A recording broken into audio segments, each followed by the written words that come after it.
राज्य शासनाच्या शालेय शिक्षण व क्रीडा विभागामार्फत दिनांक 24 डिसेंबर 2025 रोजी एक अत्यंत महत्त्वपूर्ण शासन निर्णय निर्गमित करण्यात आला आहे. हा शासन निर्णय राज्य कर्मचाऱ्यांच्या माहे डिसेंबर 2025 चे वेतन जे जानेवारी 2026 मध्ये अदा केले जाणार आहे त्यासाठी आवश्यक असलेल्या अनुदानाच्या वितरणासंदर्भात आहे.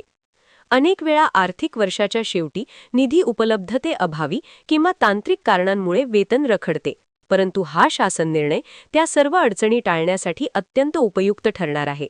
त्यामुळे शिक्षक, शिक्षिकेतर कर्मचारी, जिल्हा परिषद, नगरपालिका तसेच शालेय शिक्षण व क्रीडा विभागाशी संबंधित सर्व कर्मचाऱ्यांसाठी हा निर्णय दिलासादायक मानला जात आहे. या शासन निर्णयानुसार वित्त विभागामार्फत अर्थसंकल्पीय वितरण प्रणाली म्हणजेच बीम्स प्रणालीद्वारे जो निधी शालेय शिक्षण व क्रीडा विभागासाठी प्राप्त झाला आहे तो निधी संबंधित निधी नियंत्रक अधिकाऱ्यांना वितरित करण्याबाबत शासन स्तरावर सविस्तर विचारविनिमय करण्यात आला होता.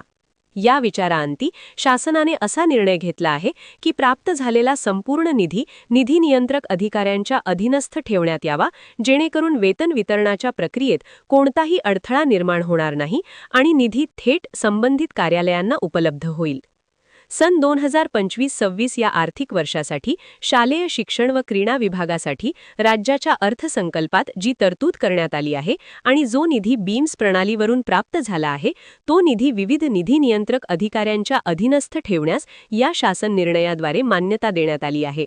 यामध्ये सर्वसाधारण शिक्षण, प्राथमिक शिक्षण, नगरपालिका मंडळे तसेच जिल्हा परिषदांचे प्रशासकीय अधिकारी यांचा समावेश असून या अधिकाऱ्यांच्या अधीनस्थ राहून वेतन व इतर अनुदानांची अदा करण्यात येणार आहे.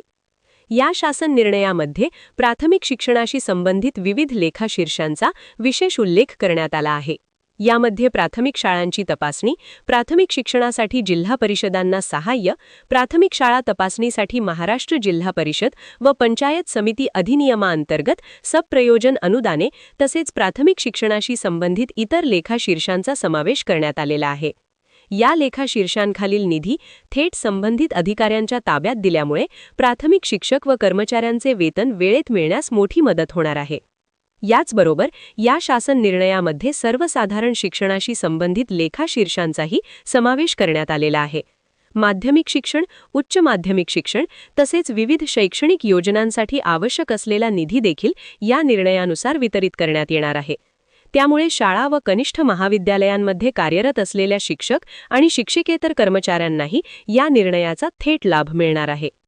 या शासन निर्णयाचा आवाका केवळ शासकीय शाळांपुरता मर्यादित नसून अशासकीय माध्यमिक शाळा व कनिष्ठ महाविद्यालयांना सहाय्य देण्यासाठी आवश्यक असलेल्या अनुदानालाही या निर्णयाअंतर्गत मान्यता देण्यात आली आहे.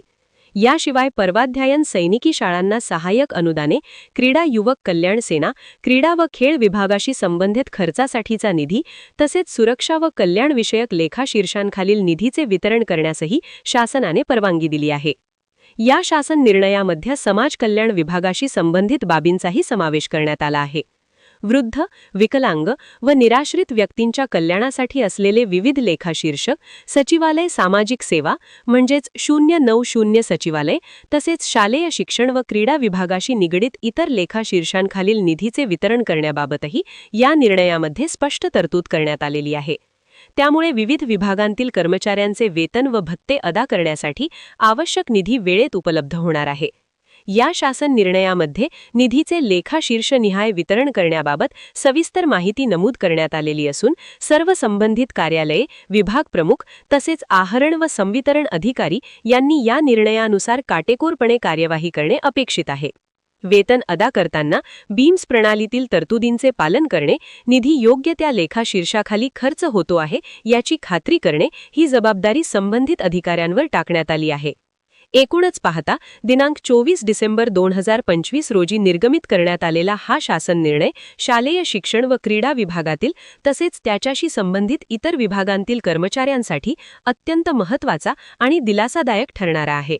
या निर्णयामुळे डिसेंबर 2025 चे वेतन जानेवारी 2026 मध्ये वेळेत मिळण्याचा मार्ग मोकळा झाला असून निधी अभावी होणाऱ्या अडचणी टळण्याची शक्यता निर्माण झाली आहे.